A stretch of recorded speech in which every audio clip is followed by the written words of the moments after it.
ஆனால் ஏரோநாட்டிக்கல்லாம் வந்து ஸ்டூடெண்ட்ஸ் அதிகமாக எடுக்கிறதே இல்லையே உங்கள் கோர்ஸை. இப்போ சிஎஸ் படித்தவங்க எல்லாத்தையுமே வேலையை விட்டு தூக்கிட்டு இருக்காங்க. ஏரோநாட்டிக்கல்லாம் படிக்கிறாங்கன்னா வேலை வாய்ப்பே இல்லாமல் இருக்காங்க. ஹலோ ஸ்டூடெண்ட்ஸ், இன்றைக்கி நம்ம எந்த டாபிக் பற்றி பார்க்க போகிறோம் அப்படின்னு சொல்லி பார்த்தீங்கன்னா, இப்போ இருக்கக்கூடிய காலகட்டத்தில் பார்த்தீங்கன்னா ஸ்டூடெண்ட்ஸ் எல்லாருமே இன்ஜினியரிங்கில் ரொம்பவே ஆர்வம் காட்டிகிட்டு இருக்காங்க அப்படின்னு சொல்லலாம். அப்படிங்கிறப்போ நம்ம இந்த கோர்ஸில் கம்ப்யூட்டர் சயின்ஸ் இன்ஜினியரிங்க்கும் ஏரோநாட்டிக்கல் இன்ஜினியரிங் இந்த ரெண்டு கோர்ஸஸில் எந்த கோர்ஸ் பெஸ்ட்டான கோர்ஸ், எது படித்தா அதிகமான சேலரிஸ் கிடைக்கும், அண்ட் ரெண்டு கோர்ஸஸில் எது மாதிரியான நெகட்டிவிட்டிலாம் இருக்குது. ஏன்னா ஏரோநாட்டிக்கல்லாம் படிக்கிறாங்கன்னா வேலை வாய்ப்பே இல்லாமல் இருக்காங்க அப்படின்னு தான் சொல்லலாம். ஏன்னா நம்ம கம்ப்யூட்டர் சயின்ஸ் படிக்கிறாங்க அப்படிங்கிறப்போ அதிகமான வேலை வாய்ப்புகள்லாம் இருக்குது. இதை பற்றி நம்ம இன்றைக்கி டிஸ்கஸ் பண்ணலாம். இல்லை சார், ஏரோநாட்டிக்கல் பொறுத்த வரைக்கும் வேலை இல்லைன்னு சொல்கிறீங்க. பட் இப்போ சிஎஸ் படித்தவங்க எல்லாத்தையுமே வேலையை விட்டு தூக்கிட்டு இருக்காங்கண்ணா. மேக்ஸிமம் ஸ்டூடெண்ட்ஸ் வந்து போய் ஒரு வருஷத்தில் 6 மாதத்தில் வேலையை விட்டு தூக்கிட்டு இருக்காங்க. ஃபியூச்சரில் ஏஐ வந்தவங்க கூட மேக்ஸிமம் வேலைவாய்ப்பு இல்லைன்னு சொல்கிறாங்க. என்னென்னு பார்த்தீங்கன்னா கம்ப்யூட்டர் சயின்ஸ் படிக்கிறாங்க வேலையை விட்டு தூக்குறாங்க அப்படின்னா நீங்கள் ஸ்கில் டெவலப்பில் இருக்கணும். நீங்கள் சும்மா 3-4 வருஷம் படிச்சுட்டு வந்துட்டு ஒரு இடத்துல வேலைக்கு உட்காந்தோம் அப்படியே உட்காந்துருந்தோம்னா கம்பெனி என்ன எதிர்பார்ப்பாங்க? நீங்கள் நல்லா ஸ்கில் டெவலப்பில் இருக்கணும். நாளைக்கு இன்னொரு ப்ராஜெக்ட் எதாவது கொடுத்தாங்கன்னா அதை நீங்கள் கிளியர் பண்ணணும். அப்படி பண்ணாமல் இருக்கிறவங்கள வெளியே அனுப்புகிறாங்க. இது மாதிரி தான் நடக்குது. ஆனால் ஏரோநாட்டிக்கல்லாம் வந்து ஸ்டூடெண்ட்ஸ் அதிகமாக எடுக்கிறதே இல்லையே உங்கள் கோர்ஸை. அப்புறம் எப்படி வேலை கிடைக்கும்? இல்லை சார், எல்லா ஸ்டூடெண்ட்டும் எடுக்காமையா இப்போ மேக்ஸிமம் எல்லாமே வேலை பார்த்துட்டு இருக்காங்க. சார் வேலை பார்க்குறது எல்லாமே வேலை பார்க்குறாங்க சார். நமக்கு வந்து இதில் எத்தனை லட்சம் பேர் வேலை பார்க்குறாங்க, உங்களோடதில் எத்தனை லட்சம் பேர் வேலை பார்க்குறாங்கன்னு இருக்குது. இல்லை அப்படி இல்லைங்க சார். நல்லா படிக்கிற ஸ்டூடெண்ட்டுக்குமே வேலைவாய்ப்புங்கிறது ஏரோநாட்டிக்கலை பொறுத்த வரைக்கும் கண்டிப்பாக இருக்குது. ஏன்னா அதனோட டிமாண்டு வர கொஞ்சம் அதிகமாக அதிகமாகிட்டு இருக்கு. ஏன்னா இப்போ பார்த்தீங்கன்னா இப்போ ஏரோநாட்டிக்கலுங்கிறது வந்து நிறையா கொண்டு வந்துட்டாங்க. அதில் வந்து ஒரு இப்போ பைலட் மட்டும் இல்லை, மேனுஃபேக்சரிங்லேருந்து கிரவுண்ட் ஸ்டாஃப்லேருந்து எல்லா பக்கமே உங்களுக்கு வந்து வேலைவாய்ப்புகள் இருக்குது. ஒரு குறிப்பிட்ட பர்சன்டேஜுக்கு மேலே எடுத்தால் ஸ்டூடெண்ட்ஸ் வந்து படிக்கும்போது குறிப்பிட்ட பர்சன்டேஜுக்கு மேலே எடுத்தால் கண்டிப்பாக எல்லாத்துக்குமே வேலைவாய்ப்பு கிடைக்கும். கம்ப்யூட்டர் சயின்ஸ் இன்ஜினியரிங் கோர்ஸ் படிக்கிறீங்க அப்படின்னா அதில் எதை பற்றி லேர்ன் பண்ணிக்குவோம் அப்படிங்கிற விஷயம் இருக்குது. எதை பற்றி மெயினாக ஃபோக்கஸ் பண்ணி படிப்போம் அப்படின்னு ஒன்று இருக்குல்ல. எதை பற்றி கம்ப்யூட்டர் சயின்ஸில் படிப்பீங்க அப்படின்ட்டு பார்த்தீங்கன்னா கம்ப்யூட்டர் சிஸ்டம்ஸ் பற்றியும், சாஃப்ட்வேர் இன்ஜினியரிங் பற்றியும், அல்காரிதம்ஸ் பற்றியும், ப்ரோக்ராமிங்ஸ் பற்றியும், அண்டு இப்போ இருக்கக்கூடிய நல்ல டெவலப் ஆகிருக்கக்கூடிய ஏஐ பற்றியும் வந்து மெயினாக படிக்கக்கூடியதாக இருக்கும் கம்ப்யூட்டர் சயின்ஸில். அதே மாதிரி பார்த்தீங்கன்னா ஹார்ட்வேர் சம்மந்தமாகவும் சாஃப்ட்வேர் சம்மந்தமாகவும் இருக்கக்கூடிய ப்ரோக்ராம்ஸ் அண்ட் டெவலப்மெண்ட்ஸை பற்றி நம்ம படிக்கக்கூடியது. அதை வந்து எப்படி இனோவேட்டிவாக பண்ணணும் அப்படிங்கிறத பற்றி லேர்ன் பண்ணக்கூடியதாக இருக்கும். அண்ட் எலிஜிபிலிட்டி பொறுத்த வரைக்கும் பார்த்தீங்கன்னா நீங்கள் +2 முடிச்சிருக்கணும். +2ல் பார்த்தீங்கன்னா மெயினாக ஃபிசிக்ஸ், கெமிஸ்ட்ரி, மேத்தமெட்டிக்ஸ் கம்பல்சரி உங்களுக்கு மேக்ஸ் வேணும். ஃபிசிக்ஸ், கெமிஸ்ட்ரி, மேத்தமெட்டிக்ஸ் இருக்கணும். ஃபிசிக்ஸ், கெமிஸ்ட்ரி இல்லாமல் கூட ஸ்டூடெண்ட்ஸ் படிக்கிறாங்க. மேக்ஸுங்கிறது ரொம்ப முக்கியமாக இருக்குது. அதே மாதிரி பார்த்தீங்க அப்படின்னா உங்களுக்கு எத்தனை டியூரேஷன்னா 4 இயர் டியூரேஷன் இருக்கக்கூடிய ஒரு கோர்ஸாகவும் இருக்குது இந்த கோர்ஸ்.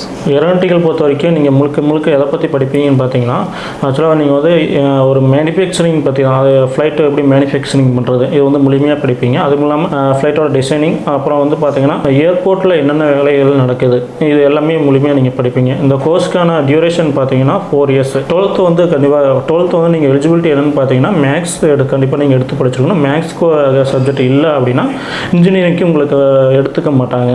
அடுத்து நீங்கள் 12th முடிச்சிட்டிங்க, அடுத்து வந்து ஏரோநாட்டிக்கல் ஜாயின் பண்ணுறீங்கன்னா உங்களுக்கான டியூரேஷன் பார்த்தீங்கன்னா 4 இயர்ஸாக இருக்குது. சார் இப்போது கம்ப்யூட்டர் சயின்ஸ் இன்ஜினியரிங் படிக்கிறீங்க அப்படின்னா என்ன ஸ்கில்ஸ் டெவலப் பண்ணிக்கணும் அப்படின்னு சொல்லிட்டு பார்த்தீங்க அப்படின்னா முக்கியமாக உங்களுக்கு வந்து மேத்தமெட்டிக்ஸ் சம்மந்தமாக நாலேஜஸ் இருக்கணும். ஏன்னா உங்களுக்கு கம்ப்ளீட்டாக பார்த்தீங்கன்னா எல்லாமே ப்ரோக்ராமிங் வரதுனால உங்களுக்கு எல்லாமே மேத்தமெட்டிக்ஸ் கான்செப்ட் உள்ள நிறைய வரும். ப்ரோக்ராமிங்ஸ் டெவலப் பண்ணுறது, அதே மாதிரி இப்போ ஏதாவது இருக்கக்கூடிய நிறைய லாங்குவேஜஸ் இருக்குது, ப்ரோக்ராமிங் லாங்குவேஜஸ்லாம் இருக்குது. அது எல்லாத்தையுமே வந்து லேர்ன் பண்ணிக்கிற மாதிரி இருக்கும். டே டு டே நீங்கள் வந்து கண்டினியூஸாக உங்களோட ஸ்கில்ஸை வந்து டெவலப் பண்ணிக்கணும். அப்படிங்கிறப்போ நீங்கள் டே டு டே லேர்னிங்கில் இருக்கணும். அது ரொம்பவே முக்கியம். இதில் வந்து உங்களோட ஸ்கில்ஸை டெவலப் பண்ணிக்கணும். ஏன்னா இப்போ வந்து ஒரு ப்ரோக்ராமிங் வந்து அவுட் ஆஃப் சிலபஸ் ஆயிடுச்சு, அது வந்து இப்போ ட்ரெண்டிங்கில் இல்லை அப்படின்னா அதை நீங்கள் தெரிஞ்சு வச்சுருக்கீங்க, புதுசாக இருக்கக்கூடியது தெரில அப்படின்னா உங்களை வேலையை விட்டு தூக்குறது அது மாதிரி தான் நடக்கும். சரிங்களா? நீங்கள் என்ன பண்ணுறீங்கன்னா ரீசெண்ட் டைமில் எது வந்து ப்ரோக்ராமிங் லாங்குவேஜஸ் நல்லா இருக்கோ அது வந்து நீங்கள் டே டு டே லேர்னிங்கில் இருந்துகிட்டே இருக்கணும். இது ஒரு முக்கியமான விஷயமாகவும் ஸ்கில் டெவலப்பிங்லேயும் இது ரொம்ப முக்கியம். எல்லா ப்ரோக்ராம்ஸையும் நீங்கள் கற்றுக்கணும். ஓகேங்களா? ஏஐ சம்மந்தமாக கற்றுக்கணும், டேட்டா சயின்ஸும் முக்கியம். அதே மாதிரி இந்த கோர்ஸ் படிக்கணும்னா ஃபீஸ் ரேஞ்ச் எப்படி ஆகும் அப்படின்னு சொல்லிட்டு பார்த்தீங்கன்னா காலேஜஸ் பொறுத்து வேரி ஆகும். கவர்மெண்ட் காலேஜஸாக இருந்ததுன்னா ஒரு 50,000 70,000 அந்த ரேஞ்சில் வந்து அதிகப்படியாகவே நீங்கள் அதில் படிச்சுட்டு போயிடலாம். இதே ப்ரைவேட்டில் படிக்கிறீங்கன்னா உங்களுக்கு பேசிக்காக 1 லேக்கில் இருந்து ஃபீஸஸ் இருக்குது. ஓகேங்களா? 1 லேக்கிலேருந்து 1.5 லட்சம் 2 லட்சம் வரைக்கும் ஃபீஸஸ் போகுது. யூனிவர்சிட்டிஸ் பொறுத்த வரைக்கும் 2 லட்சத்துக்கு 3 லட்சத்துக்கு மேலேயே ஃபீஸஸில் இருக்குது. காலேஜஸ் பொறுத்து வேரி ஆகுது. ஓகே, அடுத்ததாக இந்த கோர்ஸ் முடிக்கிறீங்க, கம்ப்யூட்டர் சயின்ஸ் முடிக்கிறீங்க, இன்ஜினியரிங்கில் முடிக்கிறீங்கன்னா எப்படி வேலைக்கு எந்த சேலரி ரேஞ்சில் போகலாம் அப்படின்னு பார்த்தீங்கன்னா ஒரு கவர்மெண்ட் செக்டர்ஸில் போகிறீங்கன்னா பேசிக்காகவே நீங்கள் ஒரு நல்ல இடத்துல வேலைக்கு போகிறீங்கன்னா ஒரு 8 லேக் வரைக்குமே பேசிக்காக நீங்கள் வந்து சேலரிஸ் வாங்கலாம். எக்ஸ்பீரியன்ஸ் பொறுத்து நல்லா போயிட்டீங்கன்னா நல்ல சேலரிஸ் வாங்கலாம். ப்ரைவேட் பொறுத்த வரைக்கும் எக்கச்சக்கமான கம்பெனிஸ் இருக்குது. ஐடியாக இருக்கட்டும், கூகுளாக இருக்கட்டும், அமேசானாக இருக்கட்டும், HCLாக இருக்கட்டும், இது மாதிரி நிறைய கம்பெனிஸ் இருக்குது. அப்படிங்கிறப்போ நல்ல சேலரி பேக்கேஜஸ் இருக்குது. எக்ஸ்பீரியன்ஸாக இருக்கீங்கன்னா ஒரு 15 லட்சத்துக்கு மேலாம் பேசிக்காகவே வாங்கலாம். இப்படிலாம் இருக்குது. மாதம் 1 லட்சத்துக்கு மேலாம் சம்பளம் வாங்குறவங்களாம் இருக்காங்க. அடுத்து ஹையர் எஜுகேஷனாக என்ன பண்ணலாம் அப்படின்னு சொல்லிட்டு பார்த்தீங்கன்னா, இப்போ நீங்கள் பிடெக்கில் வந்து கம்ப்யூட்டர் சயின்ஸ் முடிக்கிறீங்க அப்படின்னா நீங்கள் அடுத்தது எம்டெக் எடுத்து படிக்கலாம், இல்லை எம்எஸ் எடுத்து படிக்கலாம். அப்ராட் கண்ட்ரிஸில் போயிட்டு நீங்கள் தாராளமாக எடுத்து படிக்கலாம். அதுலேயும் ஏஐன்னு தனியாக இருக்குது, டேட்டா சயின்ஸ்னு எம்எஸ் கோர்சஸ்லாம் இருக்குது, சைபர் செக்யூரிட்டி இது மாதிரிலாம் இருக்குது. எடுத்து தாராளமாக படிக்கலாம். PhD லெவல்லையும் தாராளமாக எடுத்து படிக்கலாம் இந்த ஹையர் எஜுகேஷனுக்கு. ஏரோநாட்டிக்கல் இன்ஜினியரிங்கை பொறுத்த வரைக்கும் எந்த மாதிரியான ஸ்கில்ஸ் நீங்கள் வந்து வளர்த்துக்கணும் அப்படின்னு பார்த்தீங்கன்னா, இந்த கோர்ஸை பொறுத்த வரைக்கும் முழுமையாக பார்த்தீங்கன்னா ஒரு மேனுஃபேக்சரிங்கில் தான் நீங்கள் இருப்பீங்க. மேனுஃபேக்சரிங்னா ஏரோஃப்ளைனை பொறுத்த வரைக்கும் ஒவ்வொரு பார்ட்டும் ரொம்ப ரொம்ப முக்கியமானது. அதை பார்த்தீங்கன்னா டே டு டே பார்த்தீங்கன்னா நீங்கள் வந்து அதை செக் பண்ணிகிட்டே இருக்கணும். மேனுஃபேக்சரிங் பொறுத்த வரைக்கும் அது எப்படி ஒரு ஃப்ளைட்டு இயங்குது, அது எப்படி ரன் பண்ணலாம், அது எப்படி கண்ட்ரோல் சிஸ்டம்லாம் எப்படி இருக்குது, அதுக்கு எப்படி ஃபியூல் மெக்கானிசம்லாம் எப்படி இருக்குது, எல்லா ஸ்கில்ஸையும் பார்த்தீங்கன்னா நீங்கள் கண்டிப்பாக தெரிஞ்சு வச்சுருக்கணும். ஏரோ டைனமிக்ஸ் பற்றி படிப்பீங்க. ஏர்கிராஃப்ட் ஸ்ட்ரக்சர்ஸ், அதாவது ஏர்கிராஃப்ட்ஸ் வடிவமைப்புன்னு சொல்லுவாங்க, அதை பற்றி நீங்கள் முழுமையாக படிப்பீங்க. பெர்பியூஷன் சிஸ்டம் பற்றி படிப்பீங்க. ஃப்ளைட்டோட மெக்கானிசம், அதாவது கண்ட்ரோல் சிஸ்டம், இதெல்லாமே பற்றி படிப்பீங்க. அடுத்து பார்த்தீங்கன்னா ஏவியன்ஸ்ன்னு சொல்லுவாங்க, அது மெட்டீரியல் சயின்ஸ் ஏவியேஷன், என்னென்ன மெட்டீரியல்லாம் வந்து ஃப்ளைட்டில் வந்து நீங்கள் யூஸ் பண்ணுறீங்க அதை பற்றி படிப்பீங்க. அடுத்து பார்த்தீங்கன்னா கண்ட்ரோல் சிஸ்டம், இது ஒரு மெயினான சப்ஜெக்ட். கண்ட்ரோல் எப்படிலாம் ஃப்ளைட்டை வந்து கண்ட்ரோல் பண்ணலாம், அதனோட மெக்கானிசம் என்னென்ன, ஃபியூச்சரில் என்னென்ன கண்ட்ரோல், ஏன்னா இப்போ நிறையா வந்து ஃப்ளைட்ஸ் வந்து பழைய மாடல் இல்லாமல் புது மாடல் கொண்டு வந்துட்டாங்க. அதை பற்றி இப்போ வந்து ஃபியூச்சரில் என்னென்ன இன்க்ளூட் பண்ணலாம் ஒரு ஃப்ளைட்டில், அது எல்லாமே முழுமையாக நீங்கள் தெரிஞ்சுக்குவீங்க. அடுத்து பார்த்தீங்கன்னா ஃபியூல்டு மெக்கானிசம், பெட்ரோலியம் சிஸ்டமில் எப்படி இருக்குது, இதை பற்றி முக்கியமாக தெரிஞ்சுக்குவீங்க.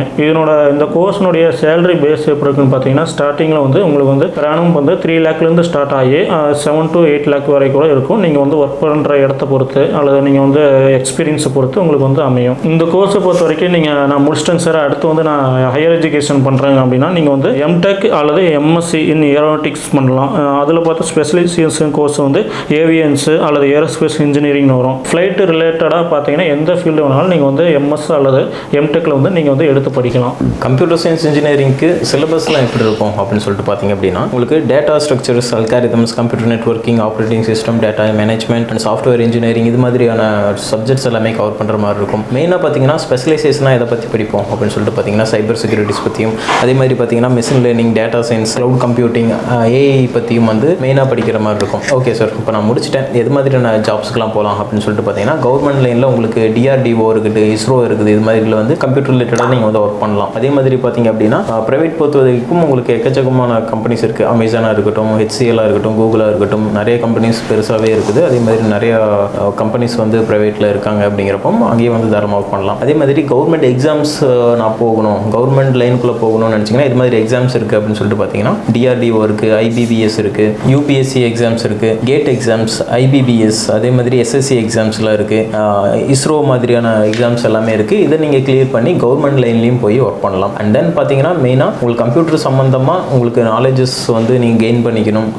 டே டு டே நீங்கள் லேர்னிங்கில் இருக்கணும்னு சொல்லி நினைக்கிறீங்க, மேத்தமெட்டிக்ஸ் கான்செப்ட்லாம் நல்லா வரும் அப்படின்னு சொல்லி நினச்சிங்கன்னா நீங்கள் தாராளமாக எடுத்து இந்த கம்ப்யூட்டர் சயின்ஸ் இன்ஜினியரிங் படிக்கலாம். ஏரோநாட்டிக்கல் பொறுத்த வரைக்கும் ஜாப் ஆப்பர்ச்சுனிட்டிங்கிறது உங்களுக்கு வந்து ஓரளவுக்கு நிறையாவே இருக்குன்னு சொல்லலாம். அதாவது பார்த்தீங்கன்னா உங்களுக்கு கவர்மெண்ட் சைடு வந்து எக்கச்சக்க ஜாப் ஆப்பர்ச்சுனிட்டி இருக்குது. அது என்னென்னு பார்த்தீங்கன்னா உங்களுக்கு வந்து நீங்கள் வந்து கேட் எக்ஸாம்னு சொல்லுவாங்க, அதை எழுதி நீங்கள் வந்து தேர்வாகலாம். அடுத்து வந்து இஸ்ரோவில் வந்து ஒரு சயின்டிஸ்ட்டாக நீங்கள் ஒர்க் பண்ணலாம், இன்ஜினியரிங் வந்து நீங்கள் வந்து ஒர்க் பண்ணலாம். அடுத்து பார்த்தீங்கன்னா DRDOன்னு சொல்லுவாங்க, அதில் நீங்கள் வந்து ஒர்க் பண்ணலாம். அடுத்து பார்த்தீங்கன்னா உங்களுக்கு வந்து HAL ஹிந்துஸ்தான் ஏரோநாட்டிக்கல் லிமிடெட்னு சொல்லுவாங்க, அதில் நீங்கள் வந்து ஒர்க் பண்ணலாங்க. ஏரோநாட்டிக்கல் நீங்கள் வந்து கவர்மெண்ட் எக்ஸாம்ஸ்லாம் பார்த்தீங்கன்னா எந்தெந்த எக்ஸாம்லாம் நீங்கள் வந்து ப்ரிப்பேர் ஆகலாம் அப்படின்னு பார்த்தீங்கன்னா, உங்களுக்கு வந்து கிராஜுவேட் ஆல்டியூட் டெஸ்ட் இன்ஜினியரிங் சொல்லுவாங்க, GATE exam, ISRO scientist engineering exam வந்து நீங்கள் ப்ரிப்பேர் ஆகலாம். DRDO சயின்டிஸ்ட் இன்ஜினியரிங் எக்ஸாம் சொல்லுவாங்க, அதுக்கு வந்து நீங்கள் ப்ரிப்பேர் ஆகலாம். நேஷனல் இன்ஃபர்மேஷன் சென்டர்ஸ், அதுக்கு வந்து நீங்கள் ப்ரிப்பேர் ஆகலாம். அடுத்து பார்த்தீங்கன்னா banking sector IT specialist officer exam, அதாவது IBBS, SO, SBI, SOன்னு சொல்லுவாங்க. அடுத்து பார்த்தீங்கன்னா UPSC இன்ஜினியரிங் சர்வீஸ் அப்படின்னு சொல்லுவாங்க, ESC,